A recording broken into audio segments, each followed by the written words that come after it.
एक चुनाव और उसका एक नतीजा। सतह पर तो ये सिर्फ आंकड़ों का खेल ही लगता है, लेकिन क्या हो अगर हम कहें कि बिहार के नरपतगंज का ये एक नतीजा लोकतंत्र की पूरी मशीनरी, उसकी उम्मीदों और उसकी दरारों की पूरी कहानी कहता है। आज हम इसी एक जनादेश की गहराई में उतरेंगे। अच्छा, इस पूरे विश्लेषण को समझने के लिए सबसे पहले नरपतगंज की जमीन को समझना जरूरी है।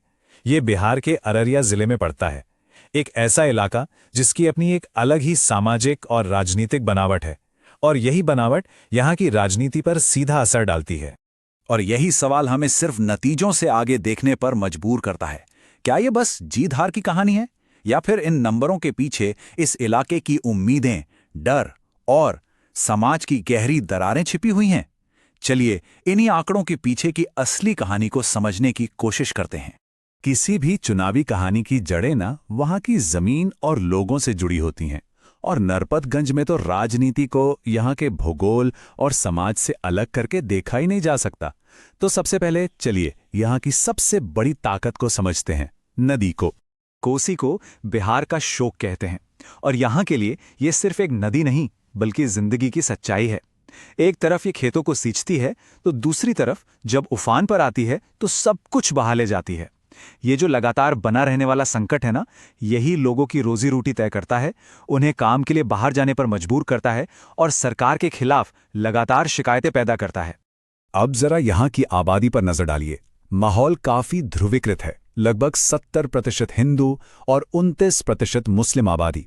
ये धार्मिक समीकरण ही इस क्षेत्र की राजनीति का बेसलाइन बनता है, और हर चुनावी रणनीति इसी के इर्द गिर्द बुनी जाती है।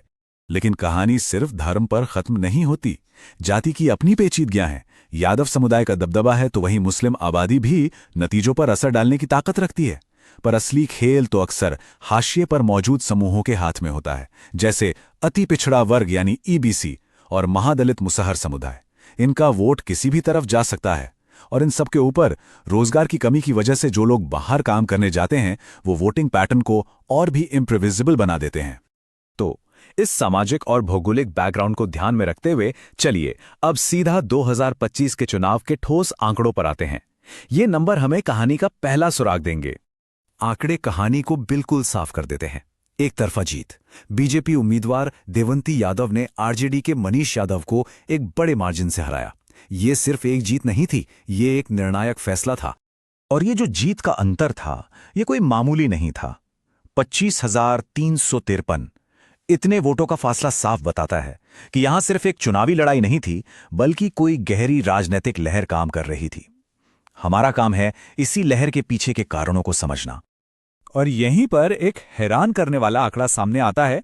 वोटिंग लगभग 72% तक पहुंच गई। आमतौर पर क्या होता है, माना जाता है कि बढ़ावा मतदान सत्ता के खिलाफ होता है, लेकिन नरपतगंज में इसका ठीक उल्टा हुआ। यहां ये जो अतिरिक्त वोटर आए वो बीजेपी के मजबूत संगठन की वजह से पोलिंग बूथ तक पहुंचे और उनकी जीत की वजह बने। बीजेपी की जीत तो हमने देख ली, लेकिन कहानी का दूसरा पहलू है आरजेडी की हार। और ये हार सिर्फ एक उम्मीदवार की नहीं थी, ये एक सिस्टमैटिक फेलियर था। चलिए इसके मूल कारणों की तह तक चलते हैं। राजनीति में एक शब्द होता है स्पॉइलर इफेक्ट। आसान भाषा में कहें तो वोट कटवा। जब आप अपनी ही पार्टी के अंदर की लड़ाई को नहीं संभाल पाते तो आपको हराने के लिए किसी बाहरी दुश्मन की जरूरत नहीं पड़ती। नरपतगंज में आरजेडी के साथ ठीक यही हुआ। ये नंबर देखिए, ये कहानी का एक बहुत बड़ा हिस्सा बताता है। आरजेडी के ही एक बागी उम्मीदवार अनिल कुमार यादव 10,669 वोट ले गए। ये वोट सीधे सीधे जीत के अंतर का 40% से ज्यादा थे। मतलब घर के झगड़े का ही एक विनाशकारी नतीजा था। तो अब कहानी साफ है। एक तरफ बीजेपी की एक डिसिप्लिन्ड चुनावी मशीन थी, जिसने बड़ी चालाकी से उम्मीदवार बदला, एंटी इनकम्बेंसी को कम किया और बूथ लेवल पर अपनी पकड़ मजबूत की। दूसरी तरफ आरजेडी की मशीन अंदरूनी कलह और अपने ही महादलित वोट बैंक से कट जाने की वजह से पूरी तरह बिखर गई। और ये हमें एक बहुत बड़े सिद्धांत की याद दिलाता है। जब राजनीतिक दल अपने ही समर्थकों और हाशिए पर मौजूद आवाजों का सम्मान करना बंद कर देते हैं तो बातचीत का रास्ता ही टूट जाता है। एक मजबूत लोकतंत्र का मतलब सिर्फ वोट गिनना नहीं होता। इसका मतलब होता है हर आवाज को सम्मान देना, चाहे वो कितनी भी कमजोर क्यों ना हो। लेकिन चलिए चुनावी रणनीतियों और जीत हार के इस खेल से थोड़ा परे हटते हैं, नरपतगंज के लोगों की असली जिंदगी की बात करते हैं। अब उन गंभीर मुद्दों पर नजर डालते हैं जिनका सामना यहाँ के लोग हर रोज करते हैं, वो मुद्दे जो अक्सर चुनावी शोर में कहीं खो जाते हैं। ये जो आंकड़े हैं ना, ये सिर्फ नंबर नहीं है, ये एक मानवीय संकट की कहानी है। सोचिए, लगभग आधे बच्चे कुपोषित हैं और 60% से ज्यादा बच्चे और महिलाएं एनीमिया से जूझ रहे हैं। ये एक पब्लिक हेल्थ इमरजेंसी है। सबसे बड़ा सवाल ये है कि जब जमीनी हकीकत इतनी डरावनी है तो ये राजनीतिक बहस का हिस्सा क्यों नहीं बनी? जब वोटरों से बात की जाती है तो उनकी प्राथमिकताएं बिल्कुल साफ होती हैं। वो बाढ़ से परेशान हैं, बर्बाद होती खेती से, बेरोजगारी से, खराब सड़कों और स्वास्थ्य सुविधाओं की कमी से। ये दिखाता है कि चुनाव के नतीजों और लोगों की असली समस्याओं के बीच एक बहुत बड़ी खाई है। तो ठीक है, हमने समस्या को समझ लिया। अब सवाल उठता है कि समाधान क्या है? कोई भी राजनीतिक दल वोटरों से टूटे हुए इस विश्वास को दोबारा कैसे जोड़ सकता है? चलिए एक संभावित रास्ते पर नजर डालते हैं। इसका समाधान एक सिंपल 4 स्टेप की प्रक्रिया में देखा जा सकता है। सबसे पहले पार्टी के अंदर की दरारों को भरें। दूसरा, लोगों के असली मुद्दों जैसे बाढ़ और बेरोजगारी पर एक मजबूत और भरोसेमंद कहानी बनाएं।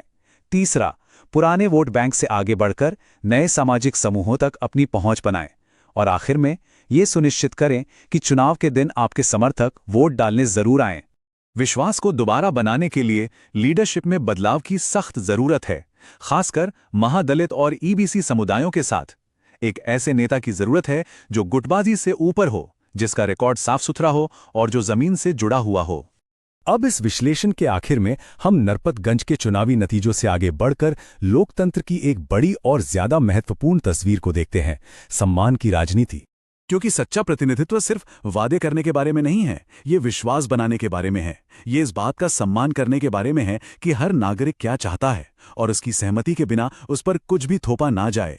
जब लोगों को स्वास्थ्य, सुरक्षा और रोजगार मिलता है, तब जाकर विश्वास की ये नींव मजबूत होती है।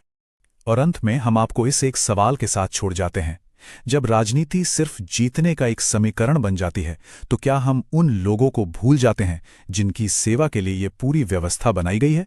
नरपतगंज का जनादेश सिर्फ एक नतीजा नहीं है, ये एक आईना है जो हमें शासन के असली मकसद पर सोचने के लिए मजबूर करता है।